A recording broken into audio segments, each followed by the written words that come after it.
नमस्कार दोस्तों, मेरा नाम डॉक्टर मुकेश कुमार और आप देख रहे हैं संजीवनी हेल्थ सॉल्यूशन। आज की इस टॉपिक में हम बताने वाले हैं कि अगर आपके घुटने में भी दर्द रहता है और जब भी आप सीढ़ियां चढ़ते हैं तो दर्द होता है या फिर सीढ़ियां से उतरते हैं तो दर्द होता है, बहुत देर तक चलते हैं तो दर्द होने लगता है या फिर खड़े-खड़े 1 घंटा 2 घंटा कुछ काम करते रहते हैं, उस समय भी आपके घुटने में दर्द होने लगता है।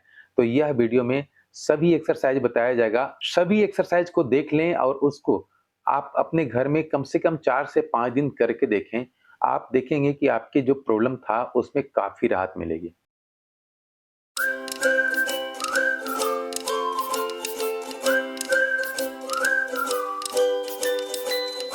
दोस्तों, नीचे में जो काला पट्टी पर लिखा के जो आता है या फिर इंग्लिश में या हिंदी में या फिर किसी भी लैंग्वेज में, आप उसको खुद बंद कर सकते हैं। अगर स्क्रीन पर टच करते हैं और ऊपर में देखिएगा यहाँ पर सीसी लिखा करके आएगा, उस सीसी को टच कर देंगे तो आपका जो नीचे में लिखा के आ रहा है, वह नहीं आएगा। वह लिखाने का अब एक ही मकसद होता है, क्योंकि वीडियो सिर्फ इंडिया में ही नहीं, अमेरिका में अलग देशों में देखा जाता है, तो वहाँ पर अलग लैंग्वेज होती है, इस कारण उसे लिखना मजबूरी होता है। तो थोड़ा-सा आपको अगर इसमें अगर दिक्कत हो रही है तो उसको ज़रूर आप ध्यान में रखेंगे।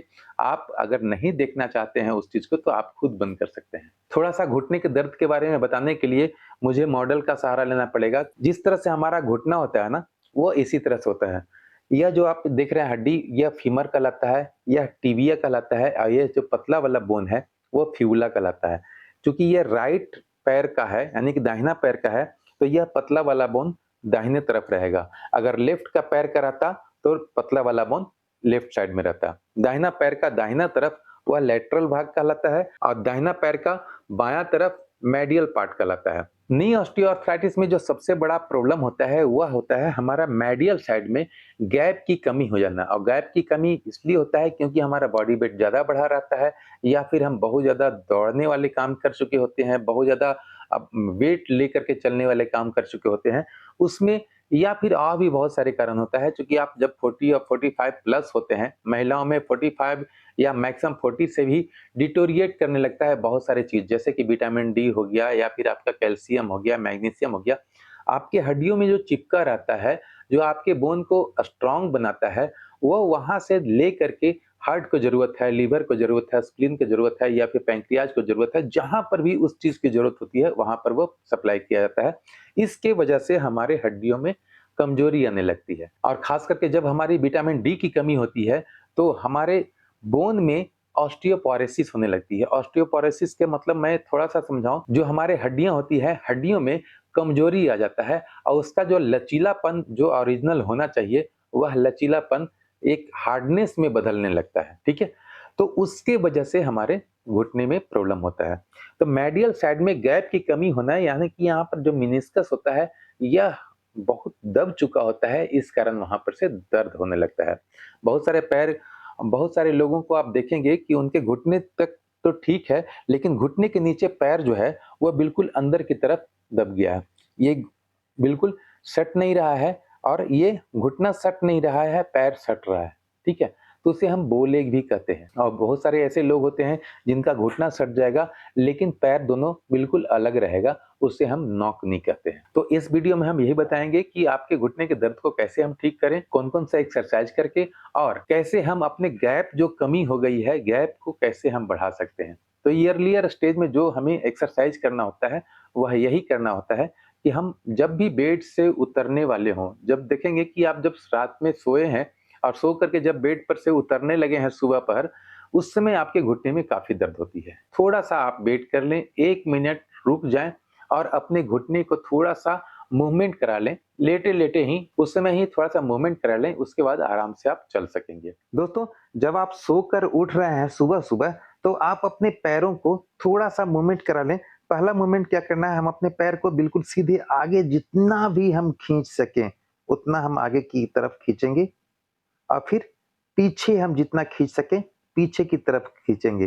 क्योंकि जब हम रात में सोते हैं ना, तो वहाँ पर जो हमारा यह जो पोर्शन होता है, यहाँ पर स्टिफनेस आ जाता है। कारण बहुत सारा होता है। इस जगह में जो स्टिफनेस आ जाता है, उसको ठीक करने के लिए, तुरंत ठीक करने के लिए कुछ नहीं, सिर्फ़ एक पैर को आप जितना आगे खींच सकें, उतना खींचें और जितना आप पीछे खींच सकें, खींचें। मात्र 2 या 3 बार कर लें, आप आराम से नीचे बेड से उतर कर के जा सकते हैं। जिस पैर में भी प्रॉब्लम है, अगर दोनों में है तो दोनों को खींचेंगे, अगर एक में है तो एक को खींचेंगे या फिर दोनों को भी खींच लें, कोई दिक्कत नहीं है, आराम से आप उठ के चल सकते हैं। या हम 1-2 बार कर लिए, अब इसको हम जब रेगुलर वे में करेंगे, आधा घंटा समय निकाल के जो एक्सरसाइज करेंगे, उसमें इसको हम कम से कम 10 बार आगे की तरफ खींचेंगे और 10 बार पीछे की तरफ अपनी तरफ खींचेंगे, ठीक है? इस तरह से पूरा जितना हम जोर लगा सके, जितना हमारी ताकत है, उतना तक हम पैर को आगे की तरफ खींचेंगे। बहुत सारे लोगों को मैं देखा हूँ कि पैर को सिर्फ़ ऐसे-ऐसे कर रहे हैं। इससे करने से कुछ नहीं होगा, आप 6 महीना, 8 महीना, साल भर ऐसे करते रह जाएँगे, कभी कुछ फ़ायदा नहीं होने वाला है। इसलिए आपको जितना ताकत है, अपने पैर को बिल्कुल आगे सीधा करने की कोशिश करें और उतना आप करें। 10 बार ही करें, लेकिन जितना भर आपका जा रहा है, उससे आगे बढ़ें, ठीक है? और जितना भर अंदर खींच रहे हैं, उससे भी थोड़ा-सा आगे आने की कोशिश करें। मेरा पैर देखिए कि 135 डिग्री पर पहुँचा हुआ है। हो सकता है कि आपको जब पैर में दर्द हो, घुटने में दर्द हो, तो उतना नहीं आए, लेकिन जिस पोज़ीशन में मान लीजिए कि हम यहाँ पर भी आए, तो यहाँ पर से कोशिश रहेगा कि और थोड़ा-सा अंदर घुसें। उसके बाद थोड़ा-सा और अंदर खींचें, है ना? तो इस तरह से हम 10 बार भी कर लेते हैं, तो हमारे घुटने का जो स्टिफनेस था, वह कुछ देर के लिए 100% ठीक हो जाता है। इसके बाद जो दूसरा एक्सरसाइज करना है, आप लेटे हुए भी कर सकते हैं। बहुत सारे लोगों ने यह कहा है कि सर हमारे हमारे कमर में भी दर्द रहता है और कमर के लिए भी कोई एक्सरसाइज बताइए। मैं बहुत सारे वीडियो डाल चुका हूँ और उसमें भी बहुत सक्सेसफुल बताया हूँ कि कैसे आप अपने कमर के दर्द को ठीक कर सकते हैं। दोस्तों, इसमें जो दूसरा एक्सरसाइज करना है, वह हम कोशिश करेंगे कि राउंड वाला पिल्लो हो तो ज़्यादा बेहतर रहेगा या फिर कोई भी ऐसा ऊँचा चीज़ जिस पे हम पैर रख सकें। अपना दूसरा पैर सीधा कर लेंगे और इस पैर को हम उसके ऊपर रखेंगे। जिस पैर को हमको एक्सरसाइज करना है, रखने का मतलब सिर्फ़ यही है कि हमारा एड़ी थोड़ा-सा ऊँचा रहे ताकि हम अपने पैर को यानी कि एंकल को रोटेट कर सकें। आप इस तरह से कर सकते हैं। और यह करने का मतलब क्या है कि जहाँ तक हमारा लेफ्ट साइड जा रहा है, वहाँ तक कर ले जाएँगे, जहाँ तक पीछे आ रहा है, वहाँ तक ले जाएँगे, जहाँ तक दाहिने हम ले जा पा रहे हैं, वहाँ तक ले जाएँगे और जहाँ तक आगे ले जा रहे हैं, वहाँ तक ले जाएँगे। हुआ क्या है दर्द होने का कारण? हमारे बीच में गैप की कमी हो गई है, हम खींचेंगे यहाँ से, हम जब जोर लगाएँगे तभी वह धीरे-धीरे बढ़ेगा और यह धीरे-धीरे बढ़ने में हमें महीना, 2 दिन भी लग सकता है, 40 दिन भी लग सकता है। लेकिन आपको राहत जो है अपने घुटने के दर्द में वह आपको 10 दिन से 12-14 दिन होते-होते ही बहुत राहत मिल जाएगी, ठीक है? तो हम इस तरह से कम 10 बार क्लॉकवाइज़ और एंटी क्लॉकवाइज़ 10 बार। बहुत सारे लोगों को देखा हूँ जब वो वीडियो बना कर के मुझे भेजते हैं, तो बिल्कुल अपने पैर को इस तरह से घुमा रहे हैं। आराम से घुमा रहे हैं, उससे कोई फ़र्क नहीं पड़ेगा। आप महीना, 2 महीना, 3 महीना करते रह जाएँगे, कोई दर्द ठीक नहीं होगा। आप थोड़ा-सा कष्ट करें, एक्सरसाइज़ मतलब कष्ट। आप वहाँ पर जब सीधा करेंगे ना, देखेंगे यहाँ पर हमारा जोड़ पड़ रहा है। हम वहाँ पे अपना फ़ोकस किए हुए हैं, लेकिन हमारा दर्द यहाँ पर ठीक होगा, ठीक है? मैं जहाँ तक मैं बायाँ-दायाँ ले जा सकता हूँ पैर को, उतना मैं ले जाऊँ। हो सकता है कि आपको दर्द है तो उतना ज़्यादा नहीं हो सकता है, तो जितना तक हो रहा है उतना तक ले जाएँ, ना कि सिर्फ़ आराम से घुमाते रहें, ठीक है? तो इस तरह से हम 10 बार क्लॉकवाइज़ और 10 बार एंटी क्लॉकवाइज़ यह हम कर लेंगे तो हमारा 1 रिपिटिशन हुआ। इसी तरह से हमको कम से कम 10 रिपिटिशन करना है। कहने का मतलब हमें 100 बार इधर से और 100 बार इधर से घुमाना है। यह दोनों पैर में कर लेंगे। अगर दोनों पैर में दर्द है तो अगर एक में है तो थोड़ा-सा कम भी कर सकते हैं दूसरे पैर में क्योंकि अभी उसमें गैप की कमी नहीं हुई है, दर्द वगैरह नहीं है, लेकिन इसको भी अगर कर लेंगे तो वहाँ पर मजबूती आएगी। आने वाले दिनों में इसमें कभी कष्ट नहीं होगा। दोस्तों, इसमें जो तीसरा एक्सरसाइज करना होता है, आप कहीं भी रहते हो, एक फ़ोम रोल ले लेंगे। फ़ोम रोल का मतलब होता है कि फ़ोम जो सोफ़ा वगैरह बनाते हैं, वहाँ पर जाकर के बोलेंगे तो इतना बड़ा टुकड़ा आपको फ़ोम का दे देगा। ज़्यादा बेहतर रहेगा कि फ़ोम से काम करें और नहीं तो फिर अगर नहीं है तो आप टॉवेल का भी इस्तेमाल कर सकते हैं। यह जो मोटा वाला टॉवेल होता है, इसको हम रोल बना करके अपने घुटने के नीचे रखेंगे और उसे प्रेस करेंगे। मैं दिखा रहा हूँ किस तरह से करेंगे। आप फ़ोम को अपने सिर्फ़ घुटने के नीचे रखेंगे और मेरा एड़ी नीचे सटा हुआ रहेगा। अपने घुटने के जस्ट नीचे एक फ़ोम रोल रख लेंगे, फ़ोम का टुकड़ा रख लेंगे ताकि मैं जिन नीचे इसे दबाऊँगा और उसके बाद फिर यह धीरे-धीरे ऊपर भी होगा। इस तरह से कोशिश रहेगा कि मेरा एड़ी जो है बिल्कुल नीचे सटा रहेगा और अपने घुटने से नीचे मैं फ़ोम को दबाने की कोशिश करूँगा और दबाऊँगा। जहाँ तक मैं दबा सकता हूँ, वहाँ तक दबाऊँगा। इस तरह से। आप 10 से 15 सेकंड तक वेट कर सकते हैं। थोड़ा-सा अगर हो सके तो 20 सेकंड करें, 30 सेकंड करें और उसके बाद फिर धीरे-धीरे रिलैक्स। ठीक है? फिर से 1 से लेके 30 तक काउंट करेंगे या 40 तक काउंट करेंगे तो हमारा 20 सेकंड हो जाएगा। लगातार अगर काउंट करते हैं तो इस तरह से भी हम कम से कम 10 बार करेंगे। ठीक है? यह 2 बार हुआ, इस तरह से हमें 10-10 बार दोनों घुटने में कर लेना है। मैं अभी वैसे लोगों के लिए बता रहा हूँ जिनका अभी साल भर से 6 महीना से दर्द होना स्टार्ट हुआ था या फिर वैसे लोग भी किसी कर सकते हैं जिनको काफ़ी सालों से दर्द है। काफ़ी सालों से दर्द होने की वजह से यहाँ पर पटेला जो होता है ना, पटेला यानी कि ऊपर जो चक्री होता है वह भी स्टिफ हो जाता है यानी कि घूमता नहीं है। बाएँ-दाएँ करेंगे तो जल्दी घूमेगा नहीं, ठीक है? उनके लिए भी मैं आगे उपाय बताने वाला हूँ। तो सभी को यह तीनों एक्सरसाइज़ एनी हाउ करना ही करना है। दोस्तों, इसमें जो चौथा एक्सरसाइज़ है, जो हमारा पैर हल्का-सा अंदर की तरफ धनुषाकार हो जाता है, जिसको हम लोग बो लेग कहते हैं, उसको ठीक करने के लिए हम धीरे-धीरे स्टार्ट करेंगे। दर्द तो मेरा है, लेकिन दर्द 2, 4, 5 दिन, 10 दिन जब करेंगे तो आपको 20 टू 50% तक दर्द में राहत हो जाएगी। इसके बाद थोड़ा-सा हमको बो लेग को करेक्ट करने के लिए भी काम करना होगा ताकि हमारा जो घुटना अंदर की तरफ पैर मुड़ गया था या मुड़ने लगा था, वह भी सीधा हो सके। उसके लिए हमें एक टॉवेल रोल का इस्तेमाल करना होगा। इस टॉवेल रोल को मैं कोशिश करूँगा कि पतला अभी तो मैं पहली बार अगर बो लेग को करेक्ट करने के लिए एक्सरसाइज कर रहा हूँ, यानी कि जो घुटना टेढ़ा हो गया है, उसको मैं करेक्ट करने के लिए एक्सरसाइज कर रहा हूँ। तो मैं रोल का थोड़ा-सा आधा भाग मैं मोड़ा हूँ और इसे मैं रख लिया हूँ, ठीक है? अब मेरे घुटने के नीचे है, मैं इस तरह से लेट जाऊँगा, अपने घुटने के नीचे इस रोल को रखा हूँ ताकि यहाँ पर इस पोज़ीशन पे हमारा बिल्कुल यह जो मोटा वाला चीज़ है, वहाँ पे रहे और मैं इस तरह से करवट लेट जाऊँगा। अपना दूसरा पैर जो है, मैं इस पर रखूँगा। धीरे-धीरे नीचे सटने लगेगा, तो यहाँ पर हमारा ज़्यादा इम्पैक्ट नहीं पड़ेगा, लेकिन जब धीरे-धीरे हम इसे भी करेंगे ना, तो आने वाले 1 महीने के अंदर या 25 दिन के अंदर हमारा बो लेग जो थोड़ा बहुत अंदर की ओर चला गया था, वह सीधा होगा।